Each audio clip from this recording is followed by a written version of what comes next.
My name is Mvaiwu Kaluka, and I'm the national chairperson of the Communist Party Marxist Kenya.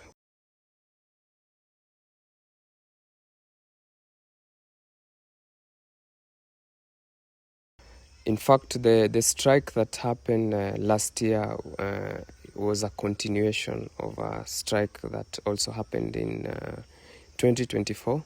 And we started our work among these dock workers in 2023. And most of these workers are the piece rate wage workers who work at the port, mostly doing the loading and offloading of goods.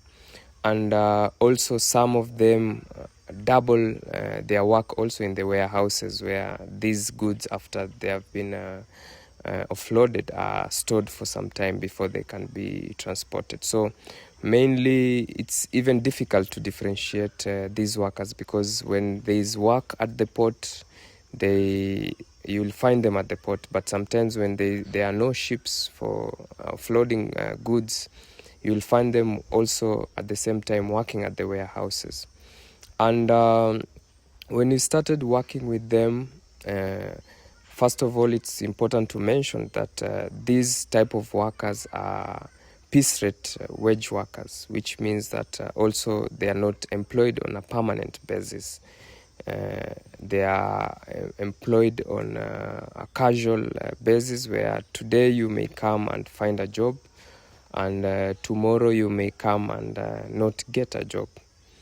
And their strike was mainly on remuneration, but apart from remuneration, there were also other things that they were fighting to get from their employers, because as it exists, most of these informal workers that are employed on a piece rate basis are not represented by any union, and even any attempt of them wanting to join for example, the existing dock workers union have been suppressed, because most of these unions only care about membership dues, and they see these type of workers as people who cannot afford, for example, to pay constantly their membership dues. So they are always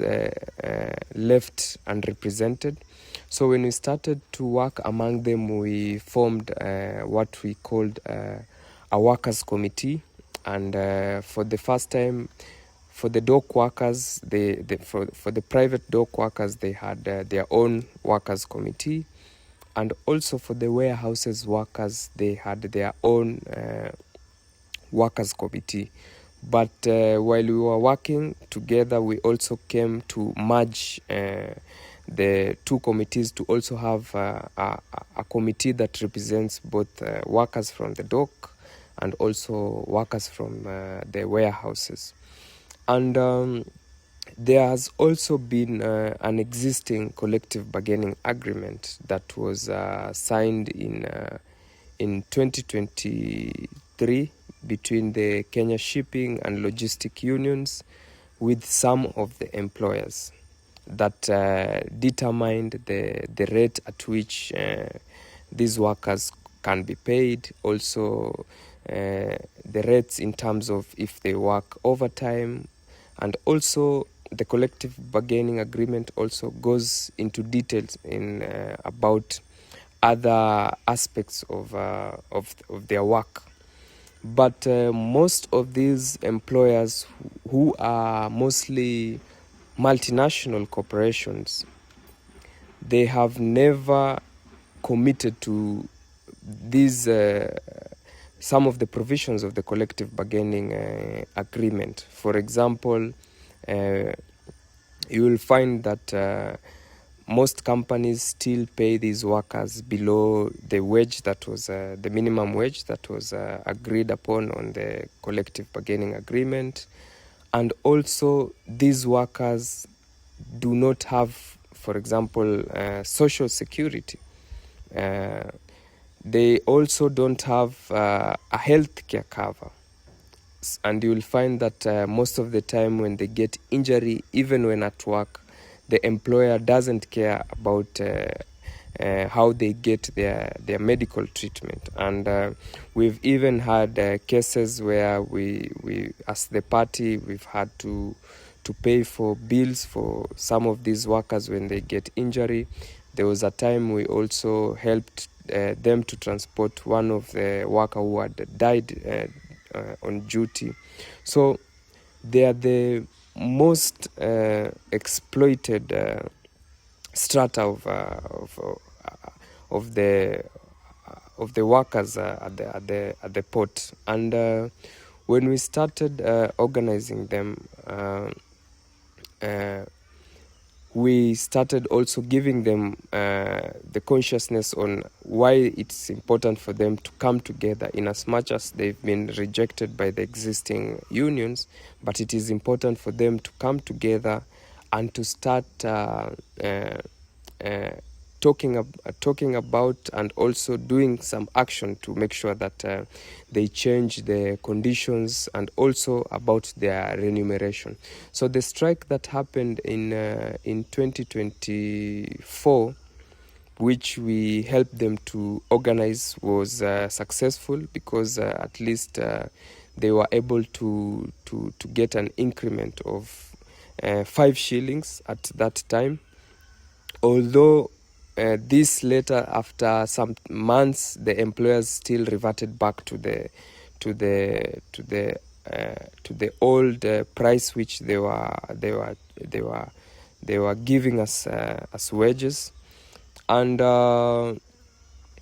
during the strike also, we saw the cooperation between the Kenyan police and the employers, because in the general strike that we organized in 2024 led to the brutal attack of the then chairperson of the workers' committee, which we had formed, and this went on under the watch of the Kenyan police. The police officers came with tear gas canisters when the workers had organized a very peaceful procession outside the warehouses. And also during the same year, we also saw how ineffective the existing trade unions are, because at that time, for example, the dock workers union and also the Kenya shipping union did not intervene in this matter. And despite this being their work, they did not even come and talk to the workers and try to address the issue. And after these employers had also not committed to what we had at least negotiated for, the increase of 5 shillings, after some months they started giving the workers again the same wage that was lower than the minimum wage. And so in 2025 we organized a second round of a strike, which lasted for 6 weeks. And during this strike we saw also the state coming on us, because five of the workers who participated in the strike were arrested, and they spent 3 months in jail as we tried to negotiate for a cash bail, because the cash bail that was given for the first time, it was 500.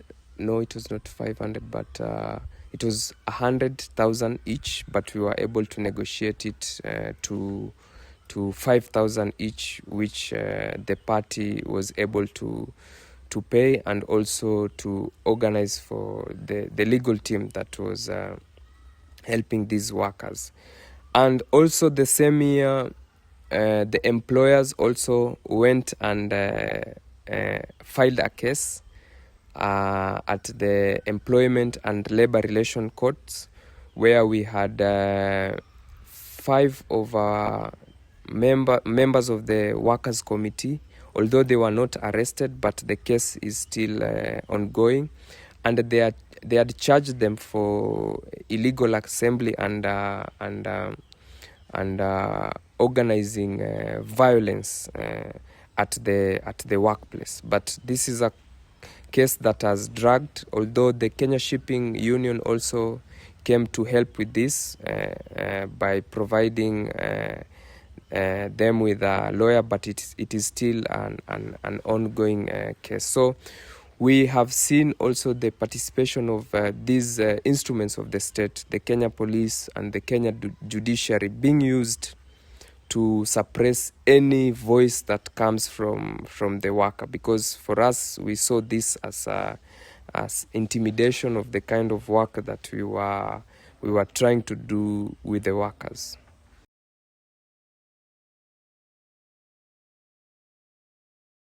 So also it's important to mention that the Kenya Port Authority, which used to be fully government owned, has undergone privatization, and most of the terminal berths are private owned. So these workers are also employed by middle or what I can call subcontractors, because the big corporations, they don't want to be accountable for the workers. And I think this is something that has happened across the globe. There's this increased casualization of labor, where the big corporations, they don't want to be fully accountable to their workers. So they look for a subcontracting company, and this subcontracting company acts as a pool of labor, because it's the one that is now in charge of looking for these casual laborers. They go and work in the big multinationals, but the big multinationals only pay these subcontracting companies, which are the ones also exploiting these workers. So most of these workers only work for these subcontracting companies, because the big multinationals, they don't want to be accountable. They don't want to deal with, for example, providing workers with social security, providing workers with a healthcare cover, and even some of the things that are required under the Labor Relations Act.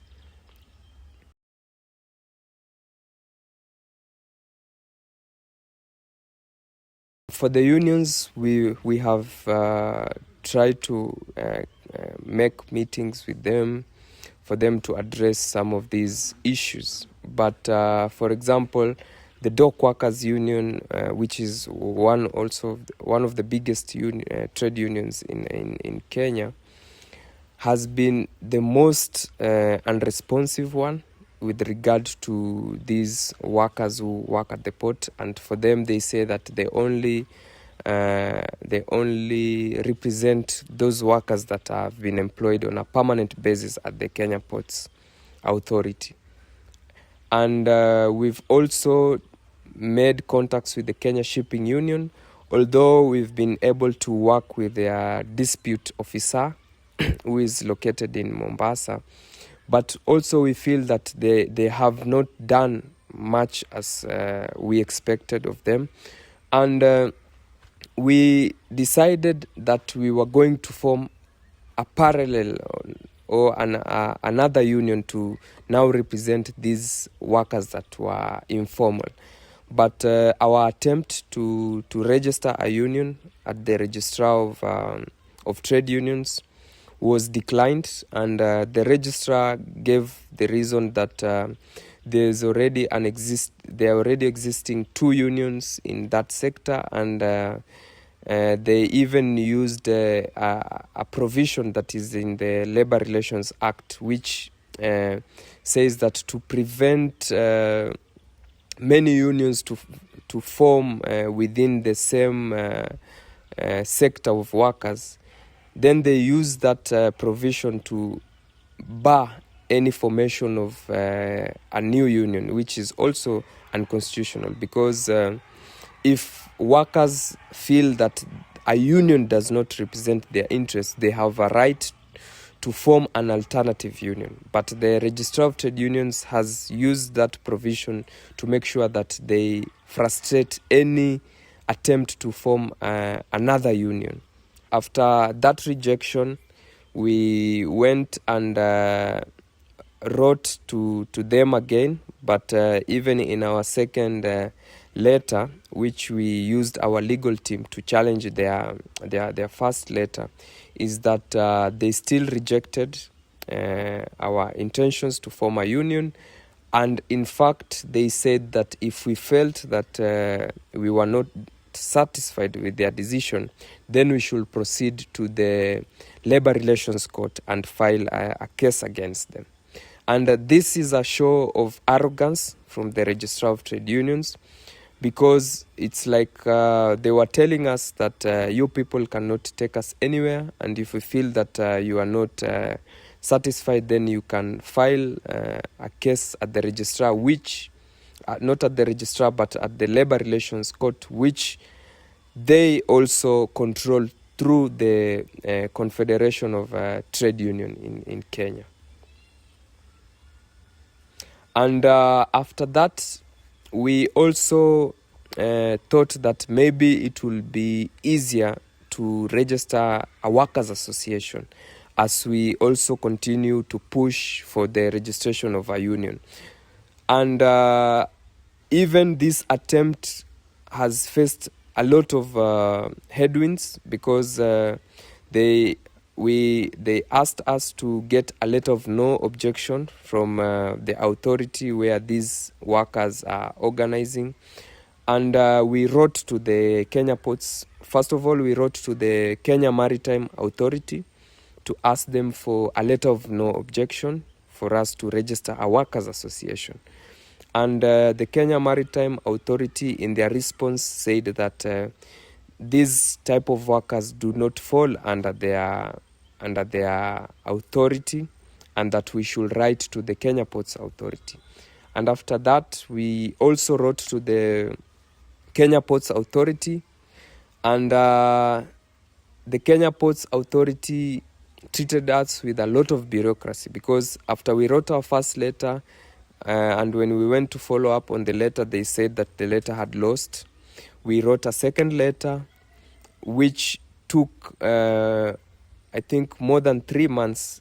We were following up, and they were saying that they were going to respond, but they did not respond until when we wrote now to the Ombudsman, the Office of the Ombudsman, which also sometimes intervenes in such matters where government agencies do not provide the services that they are required to provide. And after we wrote to the Ombudsman, we copied the Kenya Ports Authority, and that is when we got a response from the Kenya Ports Authority. And the response also from the Kenya Ports Authority was very vague, because they associated themselves from writing such a letter, and they said that they did not have the mandate to write. After the response from the Kenya Ports Authority, we have now decided that we will proceed to the Registrar of Association, so that we can at least register a workers' association, which will help us to bring them together. Although the workers' associations is very limited, so we are only using it as a tactic, as we also continue to push for registration of a trade union. Because, for example, a workers' association cannot negotiate for a collective bargaining agreement with the employer. That is work that has to be done by a union. But at least when we have a workers' association, we will be able to bring them together, and there are things that we can do as we push for the registration of a trade union.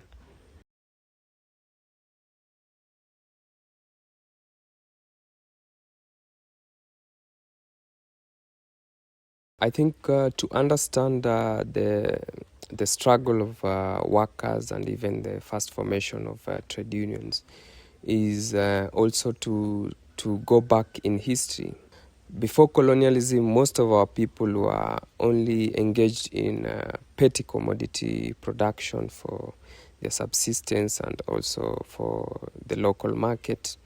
But with the coming of colonialism, especially the British East African Company, and when Kenya now became a British protectorate in 1895 and later as a colony in 1920. With the coming of colonialism, especially white settler colonialism, our people were alienated from their land. Those people who were engaged in petty commodity production were alienated from their land, and they were put in reserve land which was not productive. And this meant that some of them were forced to work for the large white settler farms as wage workers. And also the British colonial government also made sure that even those that did not offer their labor to the large white settler colonialism, they used instruments like the kipande system and the house tax to make sure that people were forced into working for the large white settler farms, because these house tax were to be paid in form of currency, which you could only get it if you go and work in a white farm. And also the development of, for example, rails and other type of infrastructure also led to development of railway workers. And even in the colonial administration, there were some Africans who were employed as clerks. So we saw the development of this what we can call a working class that was now dependent on wages and on commodity production. Also in extractive industries like mining, we also saw the development of working class. But these working class organizations that were formed in the early 1900 were mostly racially based. For example, there was the formation of the Indian Trade Union in 1914. For Europeans, there was the Workers' Federation for British East Africa that was formed in 1919. And for the Africans, they were not allowed to form a union. And for them, they would go on to form workers' association. For example, the clerks, they had a workers' association, because it's only the Europeans and the Indians who are allowed to form a trade union. At first, we had, for example, a general strike for railway workers in 1900. We also had a general strike at the port of Mombasa in 1908. So there was this arousing of working class consciousness.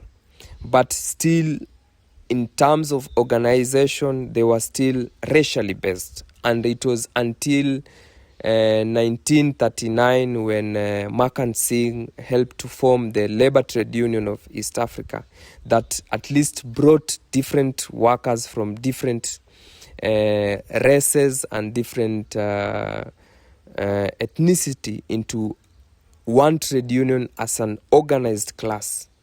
And this is also important because the working class in its nascent formation also helped in the struggle for independence. Because, for example, people who were in the military trade union were also leaders in the Kenya African Union, which was the political party that was championing for independence. For example, Makan Singh, who was the leader of Labour Trade Union East Africa, was also a leader in the Kenya African Union.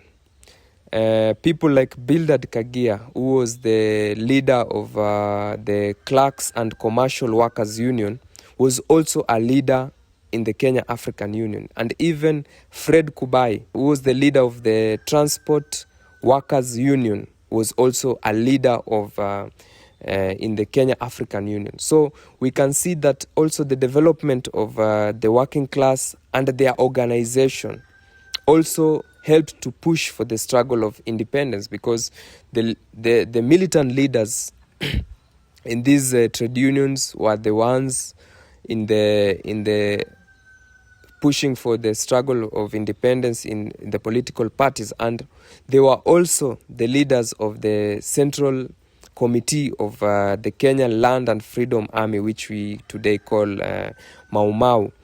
Because, for example, Fred Kubai and Bildad Kagia, who were the leaders of Mau Mau, were also the leaders of KAU and also the leaders in the trade union. We can see the fusion between these mass organization in the trade unions, the political party, and also the People's Army, which was the Kenya Land and Freedom Army. And this was also an important period, because with the strengthening of working class organization, it also gave the struggle for independence its national democratic character. Because unlike the bourgeois revolutions that happened, which were mostly led by the national bourgeoisie, at least the struggle for Kenyan independence had the working class, which had arose as a conscious class and which was participating in the struggle for national independence. And this continued until after independence, when now the first government of Kenyatta wanted to dilute the militancy of trade unions. And in 1965, we saw the dissolution of the existing Workers' Federation, and now they formed the Confederation of Trade Unions, which is still existing till date. And this Confederation of Trade Union was put under the state. It was under state control. This meant that Kenyatta could choose who was to lead it. In its first years, there was a lot of factional fights between people who, if Kenyatta did not see they were supporting his government, he would remove them. So this saw the dilution of the militancy in trade union work. And even today, KOTU and its leader, Francis Atwoli, he has embraced every Kenyan government, every Kenyan president. From President Moi, he had a good relations with President Moi, which meant that workers' issues could not be addressed, because as long as Atwoli has been captured by the state, then it means that nothing will happen in terms of amelioration of the conditions of workers. And this continued even with the Kibaki government, the Uhuru government, and even today with the Ruto's government. We've seen the Confederation of Trade Unions, for example, sometimes even distancing itself from workers' strike, and sometimes even telling workers to go back to work instead of being the umbrella for for pushing for workers' rights. It has been diluted. So the same thing also happened even when we were trying to register for the trade union, for the port and the warehouses workers. I remember the person who was at the office of the registrar saying that they have to call Atwoli to ask if there is no trade union that exists. That is not how the registrar of trade union should be working. They should be doing what is provided in the constitution, and the leader of the Confederation of Trade Unions has no right to determine which trade union can be formed.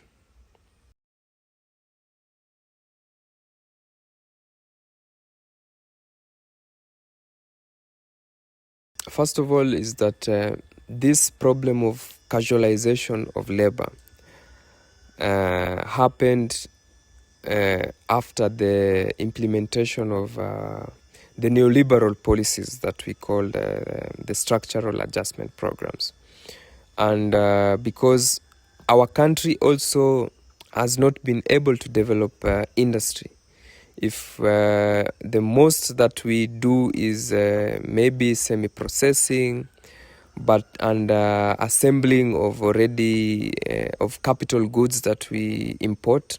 So in terms of industrialization, manufacturing in both chemical, in metallurgy, in extractive industry, we see that most of these workers have been put in there's been this casualization of labor, even in construction industry. And it has been very difficult to organize this type of workers because most of the existing trade unions do not want to represent this type of workers. But anytime workers are organized, they can be able to push for their things. So we've, for example, used the tactic of forming workers' committee among the warehouses workers and also among the private port workers. And this workers committee have acted as their umbrella, and although with a lot of limitations, but this is one of the tactics that we've tried to use to make sure that in as much as they don't have representation from the union, we can still for example, organize a general strike to demand for a fair wage. For us, we've mostly concentrated on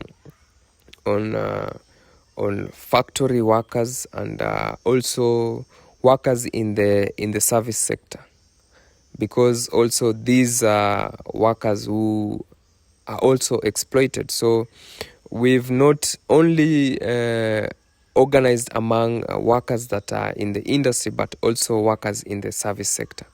But most of the work that we've been able to do mostly has been in these informal workers.